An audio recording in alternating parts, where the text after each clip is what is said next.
Hello everybody, this is a small series that I'm making about a speed run of the ESO main quest, and in this first part I want to first establish why I'm doing what I'm doing, and most importantly why I'm doing what I'm doing in the way that I'm doing it. And this has to start with making a case for a classic percent category of speedrun. Ultimately, the simple reason for wanting to establish a classic percent is that any percent speedrun for this particular game, this particular part of this game, I think is heavily problematic. Now, the current situation is that not many people actually attempt this.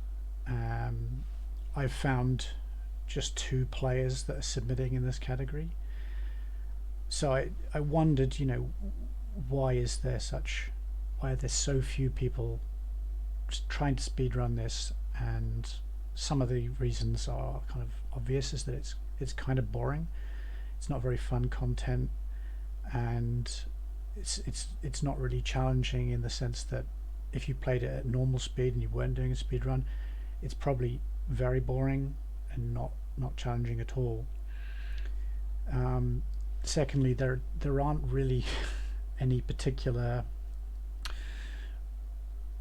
routes or routes, depending on how you pronounce the word, through this speed run. You basically have to go through all of the same quests and do it largely the same way. You just have to do it as fast as possible. That's not to say there aren't strats, but it's compared to some other games. I watch a lot of GTA 5 speedrunning, for example, and there's just a lot more potential there for speedrunners to find cool strategies, and that's not the case with this one. Also, people may have very little reason to do it, even if they're interested in general, because preparing for it and doing it, spending the time doing that, is something that they may, if they play this game, they may just want to spend in a better way by doing whatever it is they prefer to do, like a trial or housing or questing, but at a comfortable pace, not one that is breakneck speed. They just may have better things to do, basically. And I think all of these things are true. I think that they are limitations on how meaningful a speedrun can be, but I also think that there's a case to say that more people could and probably would run it if there was an improved category. So let's talk about that. So before I compare any percent to classic percent, the current situation is any percent or new character. Now, new character is, on paper it looks like it would be okay, well, you've just got a new character, they're level 3, you've skipped the tutorial, and you start the timer, off you go. How quickly can you do the main quest? And it's almost like suggesting a kind of virgin state, but the problem is that it's not the case. The way the game's set up, you can easily pay to win, even for a new character, and under the new character rules, your character can use the champion points you've earned on your other characters, for example. So there's a number of problems with it. I just don't think that this division makes any sense. I'm not concerned with the new character, because that would be much more boring to speedrun, because everything is anything relying around abilities is just going to be even slower. So I'm going to compare any percent and classic percent. The any percent that these couple of players have done, and maybe there's other people who've done it as well, but they haven't submitted, there's just a huge amount of pay to win in it. You think about the sets that people have, that they've maybe got optimized and golded out, and they come from various DLCs that are not available to everyone.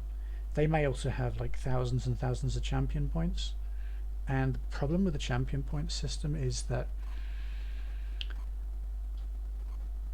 once you get above a certain amount, you can't add anymore. You've got all of the available trees filled out, plus the 4 slottables, in each of the colors, but up to that point you are at disadvantage unless you've reached that, and it's a very high number, and even people who play a lot, lots of them haven't reached that number yet. So to automatically disadvantage the vast majority of people that might attempt this speedrun, it just seems like a really bad idea. So champion point range is a real issue. Well, along with that is mount speed. This can be bought from the Crown Store, or it can be done day by day, increasing it. And so if people have a much faster horse and they're going to be riding it, then obviously they have a big advantage over people who you know, haven't bothered to do that, don't want to do that, or for whatever reason just don't have that fast of a horse. Now PC players generally play with a lot of add-ons, and I don't care which add-ons you're talking about, they give a slight advantage. Nobody would use them if they didn't give some advantage. Even something relating to the compass or the UI is an advantage, because it allows your brain to make certain shortcuts which people playing without the add-ons don't have. So console players, people who don't want to play with add-ons, people who don't know about add-ons, again at a disadvantage.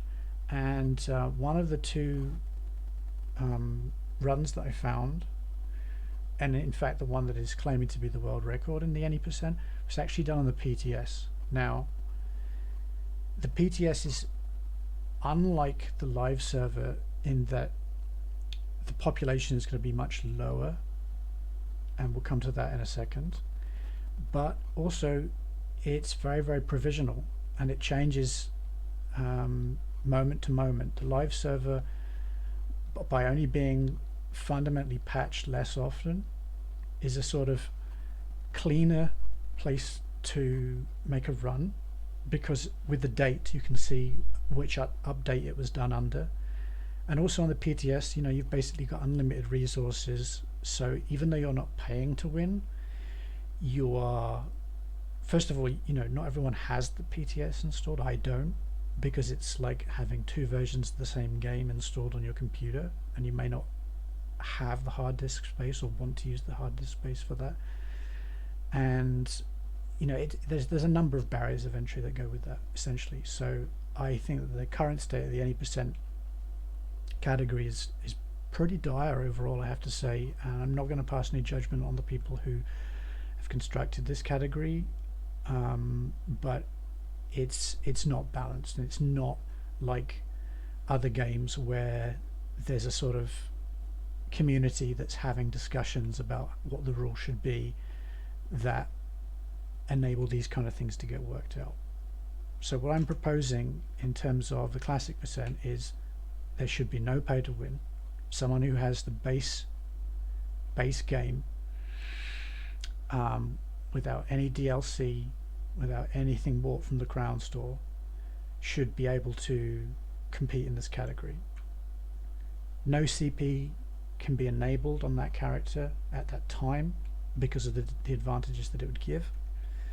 You cannot use mounts, and I think this makes the most sense rather than saying you have to use a base standard mount, because it just seems the most straightforward way of doing it.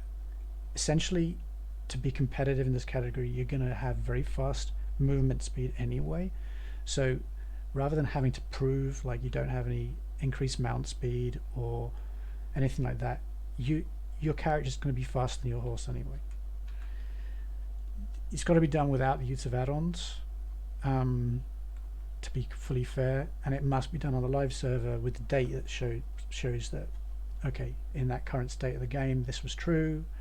If something changes later on, you know, there can be a discussion had what that does vis-a-vis the viability of the speedrun. So this results in a classic percent challenge, which will mean that all characters undergoing the challenge will be level 50 but with no CP. There'll be no add-ons, not allowed to use any DLC sourced items or abilities, mythics, anything like that. So basically avoiding all the pay to win from the run, and also that means you're limited to the 4 basic classes, because Warden and Necromancer either come with DLC or you buy them separately in the Crown Store. But most importantly, and this is where the big difference comes in, as far as classic percent compared to any percent, is that it should be main quests only. Now, the people who did the previous runs, which I'll show shortly, they're doing the Cold Harbor Overland quests. So for those of you that don't know this quest line, after completing the Weight of 3 Crowns, you end up in Cold Harbor, and there's a lot of material, anywhere between sort of 40 minutes and an hour's worth of content that you have to clear before you can start this main quest, last quest, God of Schemes. Now, because this happens in an overland zone, this is why it shouldn't be in the run. There's too much potential for abuse and advantage. Okay, let's just assuming that a person wants to be as fair as possible. They go in, they do it, they're running their route. They could still find themselves going. There's sometimes where there's like a mini boss that you have to kill before you can go through a door. And if they show up when that boss is at 1k health, just seeing another player kill that mini boss, and then they can just forget about the fight and go straight through the door, but it registers as their kill because of the way that the quest processing works in the game. That's going to be a very unfair advantage. It wasn't their fault, they didn't contrive it, but I'm sure you can imagine that to be as fair as possible, we want to make sure that no one says, hey, can you go in, to their friend, can you go in and make sure that you kill this boss like 10 seconds before I arrive, or just as I'm arriving, which is a huge scope for abuse. You might think I'm being paranoid, hardly anyone's doing this run anyway, and why would anyone want to do that? But again, in other games, you watch the speed runs, they have things in place to make sure that anything that's not RNG based into the coding of the game is equalized and stripped of any potential for advantage and disadvantage. And this is from UESP website, which is probably the best, most comprehensive Elder Scrolls Elder Scrolls wiki. It does Skyrim and Oblivion and everything else as well, but from the online, this is a list of the main quests, and they don't even consider it to be part of the main quest. The game doesn't. You can go in ahead of time, go to Cold Harbor, port to some guildmate or something, do these quests without even having started the main quest, the ones that are taking place in Cold Harbor. So I don't understand why, and I don't want to get into a conversation with the people who've set the rules of the any percent. This is why I'm trying to establish a new category. I just think that there's a lot of changes that make sense to establish this this classic percent category. Now, if we look at this is the first run I found. This player's done pretty well. If we take off the time that they spent in Cold Harbor, it's a very, very competitive score. But he's running the Cold Harbor stuff. He's actually brought attention to that in his description. He wants some clarification from the mods, and they've given him the answer that actually you do have to do that, which, as I've just said, doesn't make any sense. But it's a good run, and he can certainly be proud of his attempt. I may not even beat it once you subtract the time spent in Cold Harbor. The current world record, which is by one of the mods, which is not unusual, but one has to wonder with such a small community, without accusing him of anything, I'm wondering, has he set the rules because it favors the way he likes to play? 2 hours 31 minutes, very, very good time for the speed run, but he's playing on the PTS, and he's also got add-ons. So these are the two runs that you can watch, that have been verified by the speedrunning community on this website. But as I said before, there's a number of issues with those. So that is why I think it should be for the classic percent main quests only. I think I've covered all the bases in making my case. You may or may not disagree with me. You can give me your opinion in the comments if you want. But this is the category that I want to establish and which I'll be using in my run. Thanks for listening.